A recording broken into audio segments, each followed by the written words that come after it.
So, ang susi ni Ma'am Joy para mag-grow, kailangan marami kang kasama. Yes.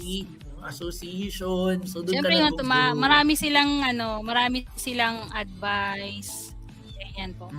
Then, siyempre natututo ka rin sa kanila, lalo na pagka, ayan, sa mga seminar. Ayan, pagkasama mo sila sa mga activities, makikilala mo pa sila lalo. Yes. So, parang makikita mo po yung yung mga, kasi iba-iba yung ating mga personalities ba. Ayan, so, siyempre, nakikilala ko silang mabuti. So, alam ko kung paano ko i-approach yung bawat isa na lahat tayo masaya. Yes. Dahil may hawak siyang listahan. Hawak niya ang listahan. Hawak niya ang list. Ay.